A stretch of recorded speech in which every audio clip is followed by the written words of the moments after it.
오늘 말씀의 제목은 사람은 어떻게 바뀔까요?입니다. 사람은 어떻게 바뀔까요? 참 사람이 잘 안 바뀐다고 많이들 말을 합니다. 참 성격도 잘 안 바뀌고 가치관도 참 잘 바뀌지 않습니다. 부부가 가장 많이 하는 그런 불평도 그런 겁니다. 참 내 남편은 내 아내는 참 안 바뀐다. 잘 안 바뀐다. 그런 겁니다. 아무리 수없이 말을 해도 잘 바뀌지 않습니다. 그럼 하나님을 믿는다고 해서 잘 바뀔까요? 사람들을 보면 그렇지도 않는 것 같습니다. 교회를 그렇게 열심히 다니면서도 왜 사람이 저 모양이지 하는 그런 말을 듣는 경우가 얼마나 많습니까? 예수님을 믿지만 삶의 방식은 그대로인 사람들이 많이 있습니다. 그러나 사람이 결정적으로 바뀔 수 있는 그런 때가 있습니다. 바로 삶의 고난이 찾아올 때입니다. 그냥 약간 힘든 게 아니라 아주 바닥을 치고 내 힘과 내 지혜로, 내 방법으로, 내 방식대로 도저히 안 된다는 걸 경험하는 그런 때입니다. 그때 사람은 변합니다. 스스로 지금이 바닥이라고 느낄 때 사람의 마음이 가난해지기 때문입니다. 낮아지는 것입니다. 그때서야 그 꺾이지 않을 것만 같던 그 고집이 꺾이게 됩니다. 우리가 누가복음 15장에 나오는 그 탕자의 비유를 잘 알지 않습니까? 탕자가 언제 아버지를 생각합니까? 그 돼지가 먹는 사료, 그것조차 먹지 못하는 비참한 자신의 현실 앞에서 아버지가 있다는 걸 기억하게 됩니다. 인간이 그렇습니다. 우리 그리스도인들도 그렇습니다. 인생에서 큰 고난을 만날 때 사람은 이제 변화될 준비를 하게 됩니다. 그때서야 하나님을 기억하게 됩니다. 그럼 하나님을 기억한다고 해서 무조건 변화되는 것일까요? 하나님은 사람을 도대체 어떻게 변화시키실까요? 오늘 말씀을 통해서 사람은 도대체 어떻게 변화되는지 그것을 보고자 합니다. 먼저 현재 이스라엘의 상태를 우리가 알아봐야겠습니다. 11장 12절에 이스라엘의 특징을 묘사하는 두 가지 단어가 등장합니다. 거짓말과 음모입니다. 거짓말과 속임수입니다. 이러한 그들의 모습을 잘 묘사한 단어가 7절에서 또 한 번 등장합니다. 바로 거짓 저울. 거짓 저울로 사람을 속여서 사람을 착취하는 것입니다. 자기 마음대로 그 눈금을 조종해 가지고 사람들을 속이고 자신의 이득을 취하는 것입니다. 이것은 하나님이 율법에서 정한 그 거짓 저울을 사용하지 말라는 그 말씀을 어긴 것이고 결국에는 하나님을 속인 것과 같습니다. 그 당시 거짓 저울이 너무나 팽배했다는 것입니다. 그러니까 그 당시 사회가 얼마나 타락했는지 우리가 알 수 있습니다. 거짓 저울처럼 완전히 기준이 무너진 그런 사회였습니다. 무엇이 옳고 그른지 도덕적 판단이 불가능한 그런 사회가 되고 만 것입니다. 자기 이익을 위해서는 서로 속고 속이는 그런 사회가 된 것입니다. 원하는 것을 얻기 위해서는 신앙 양심도 쉽게 팔아버리는 그런 사회가 된 것입니다. 그러면서도 그들은 뻔뻔하게 이렇게 말합니다. 8절입니다. 아, 내가 정말 부자가 되었구나. 이제는 한 미천 톡톡히 잡았다. 모두 내가 피땀을 흘려서 모은 재산이니 누가 나더러 부정으로 재산을 모았다고 말하겠는가. 자신들이 무엇을 잘못했는지 모르는 것입니다. 완전히 양심이 마비된 상태가 된 것입니다. 그렇다고 해서 그들이 예배를 드리지 않았느냐? 그것도 아닙니다. 예배를 안 드리고 이 사람들이 이렇게 했으면은 그러려니 하겠지만 그들은 예배를 열심히 드렸습니다. 하나님께 엄청난 양의 소와 양을 바치면서 예배를 드렸습니다. 11절 보십시오. 길르앗이 악하냐? 그렇다. 그들은 거짓되다. 길갈에서는 사람들이 황소를 잡아서 제물로 바치고 있다. 어마어마한 양의 제물을 하나님께 드리고 있는 것입니다. 그러나 하나님은 그 제물을 어떻게 여기십니까? 기뻐하십니까? 전혀 그렇지 않습니다. 하나님은 그 제물이 마치 들녘의 돌더미처럼 많다고 말씀하십니다. 여러분, 그 농사 지을 때 이제 돌을 골라냅니다. 돌을 골라놔 가지고 이제 옆에다가 이제 그 놓는데 그 돌은 다 버리는 돌이죠. 아무 의미 없는, 쓸데기 없는 돌이죠. 그런 것처럼 하나님이 그들에게 그렇게 그 사람들이, 이스라엘 백성들이 그렇게 하나님 앞에 제물을 많이 바쳐도 그 제물이 마치 하나님께는 그 밭들 옆에 있는 그런 돌 무더미와 똑같다는 것입니다. 아무 의미가 없고 아무 쓰잘데기 없는 그런 예배로 여기신다는 것입니다. 예배는 그들에게 그냥 단지 형식일 뿐이었습니다. 자신들의 죄책감을 없애기 위한 그런 형식, 또 하나님께 더 많은 것을 얻어내기 위한 그런 수단이었을 뿐입니다. 그들의 마음은 하나님이 아닌 세상 힘과 지혜를 의지하고 있었기 때문입니다. 그러한 그들의 모습을 보여주는 또 다른 예도 등장합니다. 호세아서에서 계속해서 강조하고 있는 말입니다. 하나님께 예배를 드리면서도 자꾸 다른 강대국을 의지한다는 것입니다. 12장 1절입니다. 그 당시 강대국은 아시리아와 이집트입니다. 이 두 나라가 쌍으로 그냥 이 이스라엘을 압박하고 있었던 상황입니다. 그래서 이스라엘은 어떻게 합니까? 한 나라와만 손잡는 것이 아니라 두 나라와 모두와 손을 잡습니다. 은밀히 손을 잡습니다. 아시리아하고는 동맹을 맺고 또 이집트에게는 조공을 몰래 바치고 있었던 겁니다. 마치 우리나라가 미국과 중국 사이에서 아주 애매모호하게 스탠스를 취하면서 그 두 나라를 다 신경 써야 하는 그런 모습과 유사한 것입니다. 여러분, 우리나라가 미국과 중국 사이에서 굉장히 균형감 있게 외교를 잘하면은 어떤 말을 듣습니까? 현명하다는 말을 듣죠. 그러니까 세상적인 관점에서는 굉장히 현명한 외교일 수 있습니다. 아시리아도 그렇고 이집트도 그렇고 중간에 끼어가지고 잘 피해를 안 보려고 그렇게 노력하는 것일 수 있습니다. 작은 나라가 살아남기 위한 굉장히 현실적인 방안일 수 있습니다. 그러나 신앙적인 관점에서는 이것은 불신앙입니다. 불순종입니다. 이스라엘과 언약을 맺은 사람은 하나님이지 아시리아나 이집트가 아닙니다. 하나님과 약속을 맺고 하나님이 그들의 보호자이자 왕이 되시겠다고 말씀하신 겁니다. 근데 그들이 아시리아와 이집트를 의지한다면 하나님과의 그 언약은 깨지고 마는 것입니다. 이스라엘은 자신들의 운명을 책임지는 사람이 하나님이라는 사실을 망각한 것입니다. 잊어버린 것입니다. 눈에 보이지 않는 하나님보다 눈에 보이는 힘과 권력이 더 매력적으로 느껴졌기 때문입니다. 하나님 말씀보다 자신들의 지혜와 남의 힘을, 강한 힘을 의지한 것입니다. 그것을 1절에서 바람을 먹고 살며 열풍을 따라 달린다고 말하고 있습니다. 바람이라는 것은 성경에서 헛된 것을 의미합니다. 잡으려고 해도 잡을 수 없는 그런 것입니다. 강대국 의지해봤자 그 강대국의 힘은, 그 강대국의 도움은 바람처럼 헛된 것이라는 것입니다. 그들을 결코 지켜줄 수 없다는 것입니다. 열풍은 무엇입니까? 동쪽에서 불어오는 그 바람인데, 이 동쪽에서 불어오는 바람이 완전히 이스라엘의 농작물들을 완전히 다 메마르게 만듭니다. 건조한 바람이기 때문에 완전히 메마르게 만들고 죽게 만듭니다. 그런데 지금 이스라엘이 강대국을 의지하는 것은 마치 동풍을 향해 나아가고 있는 것과 같다는 것입니다. 스스로 죽어가는, 스스로 파멸의 구렁텅이로 빠지고 있다는 그런 의미입니다. 자멸하고 있다는 것입니다. 그러나 그들은 이것이 자기 스스로를 파괴하고 있는 행위인지를 깨닫지 못합니다. 북이스라엘이 결국 누구에게 멸망합니까? 아시리아에게 멸망합니다. 그들이 동맹을 맺었던 그 아시리아에게 멸망을 당합니다.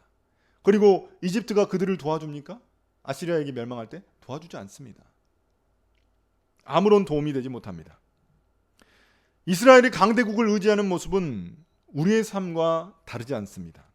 우리도 예배드리고 기도도 하고 찬양도 하고 고백 다 합니다. 그 고백들을 들으면 우리가 얼마나 하나님을 의지하고 또 하나님을 신뢰하는 사람같이 보입니까? 그런데 교회 밖에만 나오면 전혀 다른 사람이 됩니다.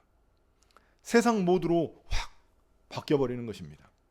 하나님은 잊고 이제 세상 지혜와 힘을 의지하기 시작합니다.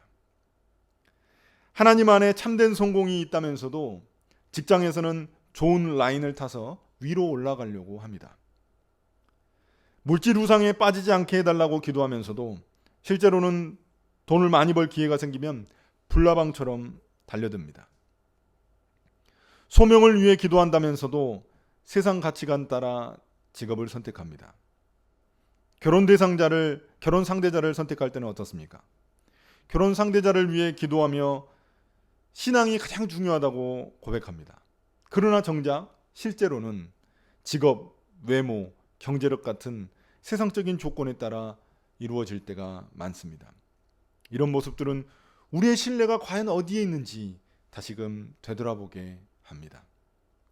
이런 이스라엘의 상태를 좀 더 잘 묘사한 대상이 있습니다. 우리가 야곱에 대한 찬양을 했는데 바로 그 야곱이 오늘 말씀에서 등장합니다. 갑자기 야곱이 등장합니다. 왜일까요?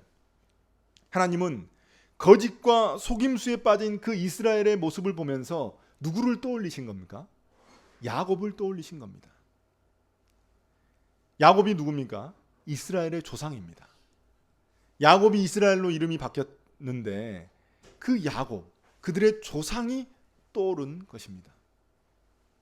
이게 뭐와 비슷합니까? 그 자식을 보면서 아이고 네 애비랑 똑같네 그냥 이런 것과 똑같은 겁니다. 하나님이 이스라엘의 모습을 보시니까 그 속임수와 그 자신의 욕심을 채우려고 달려드는 그런 모습들을 보면서 하나님이 떠올리는 사람이 바로 야곱인 것입니다. 어떻게 네 애비랑 똑같냐 그 말과 똑같은 것입니다. 야곱이 어떤 사람입니까? 야곱이 형 에서의 발 뒤꿈치를 붙잡고 나온 사람입니다. 그래서 이 발 뒤꿈치를 붙잡다라는 말이 야곱이란 뜻입니다. 근데 이 말은 또 속이는 자라는 의미이기도 합니다. 그의 이름, 발 뒤꿈치를 붙잡은 자, 그의 이름이 결국 그의 삶을 대변합니다. 그가 어떻게 삽니까? 형의 그 장자권을 얻어내기 위해서 형도 속이고 아버지도 속입니다. 자신의 욕심을 채우기 위해서는 그냥 가족들까지 속일 수 있는 수단과 방법을 가리지 않는 그런 삶이었습니다. 악착같이 그 발 뒤꿈치를 붙잡고 나온 그 야곱, 그의 삶이 장자권을 가로채는 그 모습에도 드러나는 것입니다. 야곱은 지고는 못 사는 그런 성격의 사람입니다. 또한 그는 이제 형을 속여가지고 형이 자기에게 복수할까봐 하란으로 도망을 칩니다. 그곳에서 20년을 지내게 됩니다. 삼촌 라반의 집에 가죠. 근데 라반이 또 보통 사람이 아니었습니다. 또 라반에게 굉장히 어려움을 겪습니다. 그 아내 라헬을 얻기 위해, 아내 한 명을 얻기 위해 7년을 봉사를 합니다. 여러분 7년을 어떻게 봉사하겠습니까? 한 사람을 얻기 위해. 그 라반 밑에서, 그런데 이 야곱이 어떤 사람입니까? 보통 사람이 아닙니다. 라반한테 처음에는 당했죠. 근데 대갚아주죠. 완전히 대갚아줍니다. 그 아래에서 끝없이 치밀하게 계산을 해가지고 얻어낼 거 다 얻어냅니다. 다 얻어낼 거 얻어내고 이제 라반에게 도망쳐가지고 다시 고향으로 돌아오는 것입니다. 그의 인생은 속고 속이는 인생, 쫓고 쫓기는 인생이었습니다. 악착같이 자기가 얻어낼 거 다 얻어내고 산 것입니다. 결코 손해보지 않으려고 하는 굉장히 계산이 치밀한 사람입니다. 자기 힘으로 모든 것을 얻어내려고 했지만 그의 삶을 보십시오. 고단하고 피곤한 인생입니다. 그런데 그가 고향으로 돌아가는 길에 자신이 속였던 형 에서가 만나러 온다는 소식을 듣게 됩니다. 형의 복수가 너무나 두려워가지고 어떻게 합니까?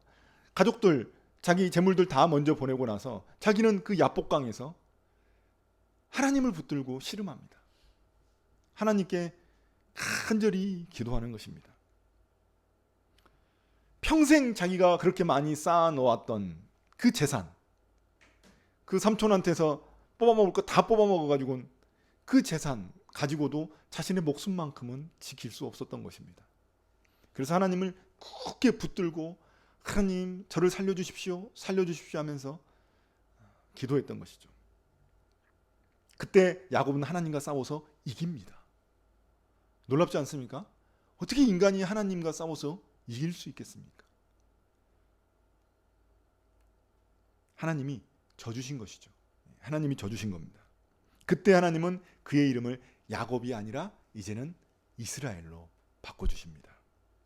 이제 더 이상 그런 피곤한 인생, 고달픈 인생 살지 말고 가차같이 네 이속 다 챙기려고 하고 남들 속이면서 속고 속이면서 쫓고 쫓기는 그런 인생 살지 말고 이제는 하나님의 뜻에 순종하면서 살아가라는 그런 하나님의 부르심인 것입니다. 이제 하나님이 그 은혜를 그를 살려주시면서 그 은혜를 베푸시면서 그렇게 살지 말라고 일부러 줘주신 것입니다. 그러나 사람이 쉽게 변화됩니까? 사람이 쉽게 변합니까? 여전히 그는 자신의 고집과 계산에 따라 고향으로 돌아가지 않고 세겜이란 땅으로 들어갑니다. 그 땅이 비옥한 땅이거든요. 형을 피해서 형이 또 형하고 가까이 있으면 또 형이 복수할까봐 그게 두려워 세겜 땅에 머물지만 결국 그 세겜 땅으로 간 것은 하나님께 불순종한 것입니다. 그러니 인생이 온전할 리가 있겠습니까? 하나님이 다시금 그의 인생을 뒤집어 엎어버리십니다. 그곳에서 무슨 나쁜 일들이 일어나는가? 딸 디나가 강간을 당하게 되고 또 그 모습에 그 오빠들이 너무나 화가 나가지고 그 부족을 전멸을 시켜버립니다. 그래가지고는 어떻게 합니까? 다른 부족들이 그 소식을 알면 큰 화를 당할까봐 그때서야 야곱이 어디로 갑니까? 하나님을 처음 만났던 그 형 에서를 피해서 아람으로 갈 때 그 하나님을 처음 만났던 그곳 베델로 다시 갑니다. 베델이란 곳으로 도망칩니다. 그곳에서 하나님이 다시 나타나셔서 이 야곱을 복주십니다. 그리고 후손에 대한 약속도 주십니다. 그리고 다시 한 번 더 그에게 이제는 더 이상 너의 이름이 야곱이 아니라 이스라엘이다 라고 말씀해 주십니다. 이제는 진짜 하나님 백성으로 하나님 백성답게 살아가라는 하나님의 부르심인 것입니다. 여러분 야곱의 인생을 들으시면서 어떤 생각이 드십니까? 그는 어떻게든 자기 꾀로 계산하며 원하는 것을 얻어내며 악착같이 살아온 삶입니다. 그러나 그의 삶은 속고 속이며 고달프고 힘든 삶이었습니다. 피곤한 삶이었습니다. 오늘 본문에 등장하는 이스라엘의 모습과 그다지 다르지 않습니다. 거짓과 속임수, 세상 지혜와 힘을 의지하며 살았던 게 이스라엘입니다. 그러나 여러분 야곱을 보십시오. 야곱은 하나님이 절대 포기하지 않으셨습니다. 하나님이 이름을 바꿔줬는데도 불구하고 자기 마음대로 계산적으로 살았지만 결국 다시 한 번 더 하나님이 그의 삶의 자리를 뒤집어 엎으셔서 베델로 올라가게 하신 것입니다. 그가 무슨 자격이 있어서 하나님이 끈질기게 그를 붙들으신 게 아닙니다. 그가 무슨 엄청난 무슨 능력이 있어서 하나님이 그를 붙들어 주신 게 아닙니다. 하나님은 그와 맺은 약속을 따라서 그를 끝까지 붙드셨던 것입니다. 은혜를 베푸셨던 것입니다. 우리의 삶도 그렇습니다. 야곱처럼 살아온 피곤한 인생이 얼마나 많습니까? 어떻게든 세상에서 속지 않고 어떻게든 살아보려고 악착같이 살아가는 사람들이 얼마나 많습니까? 수단과 방법을 가리지 않고 목표를 이루려고 피곤하게 사는 사람들이 얼마나 많습니까? 그러나 하나님은 그래도 여전히 우리를 기다려 주십니다. 사람들은 그렇게 악착같이 살아온 사람의 삶을 자수성가라는 말로 포장합니다. 그러나 피곤한 인생일 뿐입니다. 하나님께 돌아가야 할 인생일 뿐입니다. 참 그러나 사람은 바뀌기가 쉽지 않습니다. 야곱이 이스라엘로 바뀌고 나서도 그렇게 잘 안 바뀐 것처럼 우리의 삶도 그렇습니다. 그리스도인이라고 해서 매번 예배드리고 말씀 묵상하고 기도하고 하면 뭐합니까? 세상만 나가면 세상 방식대로 다 사는데, 그럼에도 불구하고 하나님은 우리를 기다리십니다. 우리는 변덕스럽지만 하나님은 신실하시기 때문입니다. 그럼 과연 야곱이 바뀐 게 그런 고난 때문일까요? 야곱이 그냥 매번 고난만 당하기 때문에 그래서 야곱이 바뀐 것일까요? 아니면 하나님이 고난 당할 때마다 도와주셔가지고 야곱이 바뀐 것일까요? 9절입니다. 하나님은 이스라엘을 다시 광야 시절로 되돌려 놓겠다고 경고하십니다. 그들이 의지했던 것들 다 제거해 버리시고 처음 그들의 자리로 돌아와 다시 시작하게 하신다는 것입니다. 그들의 시작이 어떤 겁니까? 그들은 이집트의 노예 생활을 했었던 민족입니다. 힘도 없고 조직도 되어 있지 않은 그런 민족이었습니다. 무기가 있습니까? 뭐가 있습니까? 아무것도 없는 민족이었습니다. 그 민족을 하나님이 구원하셔서 광야 길로 인도하신 것입니다. 광야는 어떤 곳입니까? 아무것도 없는 곳입니다. 하나님이 아니고서는, 하나님을 의지하지 않고서는 살 수 없는 곳이 광야입니다. 하나님은 이제 그들이 도저히 안 되겠으니까 다시 시작하게 하신다는 것입니다. 광야에서 다시 시작하게 하십니다. 왜냐하면 그들이 하나님의 은혜를 잊어버렸기 때문입니다. 하나님을 예배하면서도 하나님의 사랑과 은혜는 망각해버린 것입니다. 그래서 하나님은 그들이 의지하고 신뢰하던 것들을 다 허물어 버리시고 하나님만 의지할 수밖에 없는 그 광야로 다시 인도하시는 것입니다. 그 광야가 어느 곳입니까? 그 광야가 바로 그들이 아시리아의 포로로 끌려간 사건입니다. 광야죠. 아무것도 의지할 수 없는, 오직 하나님만 의지할 곳입니다. 그러나 이러한 하나님의 심판은 파멸 그 자체로 끝나는 게 아닙니다. 하나님의 심판은 우리에게 망하라고 우리를 심판하신 게 아닙니다. 다시 시작하시기 위해서 심판하신 것입니다. 새로운 시작이 기다리고 있는 것입니다. 하나님은 우리를 회복시키기 위한 놀라운 계획을 가지고 계십니다. 하나님은 신실하십니다. 야곱이 필요할 때만 하나님을 찾았지만 하나님은 그렇게 변덕쟁이가 아니십니다. 그들이 하나님을 떠나 방황할 때에도 야곱이 지지리도 말을 안 듣고 그 20년 동안 하란에서 그 자기 힘과 능력대로 어떻게든 이속을 취하면서 살아갈 때에도 그때에도 하나님은 함께 계셨던 것입니다. 하나님은 야곱을 포기하지 않으십니다. 하나님은 이스라엘을 포기하지 않으십니다. 그래서 예언자들을 통해서 끊임없이 돌아오라고 말씀하셨습니다. 눈물로 그들을 기다리셨습니다. 이스라엘은 하나님을 잊어버리고 세상을 의지하며 살았지만 하나님은 언제나 그들을 사랑하십니다. 사람이 고난을 받는다고 해서 자동적으로 변하는 게 아닙니다. 오히려 그의 욕심과 그의 고집이 더 세지기도 합니다. 하나님을 만나야 사람이 바뀌는 것입니다. 그리고 하나님의 사랑을 깨달아야 사람이 변하는 것입니다. 야곱이 야복강에서 하나님을 만난 것은 변화의 시작일 뿐입니다. 그때는 하나님의 사랑을 깨닫지 못했습니다. 이름이 바뀌었지만 그의 속은, 내용물은 바뀌지 않았습니다. 그러나 그가 다시 한 번 더 베델로 돌아가게 됐을 때, 그때 그는 하나님의 사랑을 깨달은 것입니다. 그때 그는 변화되었습니다. 진짜 이스라엘이 된 것입니다. 그의 고백이 무엇입니까? 창세기 35장 3절에 보면 이렇게 나옵니다. 우리가 일어나 베델로 올라가자. 내 환난 날에 내게 응답하시며 내가 가는 길에서 나와 함께 하신 하나님께 내가 거기서 제단을 쌓으려 하노라. 이제 진짜 하나님께 예배를 드리는 야곱이 된 것입니다. 우리도 얼마나 고집이 셉니까? 아무리 말씀을 들어도 예배를 드려도 잘 안 바뀝니다. 고집스럽게 내 힘과 방식대로 세상을 따라 살아가려고 합니다. 그때는 하나님의 사랑을 절대로 깨닫지 못합니다. 고난과 시련이 찾아와 마음이 가난해질 때에야 그때에서야 하나님을 기억하게 됩니다. 마치 탕자처럼 말입니다. 하나님이 나를 포기하지 않으시고 사랑하신다는 그 사실을 깨닫게 되는 것입니다. 그래서 하나님은 때로 우리 삶에 큰 시련을 허락하십니다. 그 시련이 찾아올 때 우리는 이렇게 질문할 수 있습니다. 하나님이 나를 미워하시나?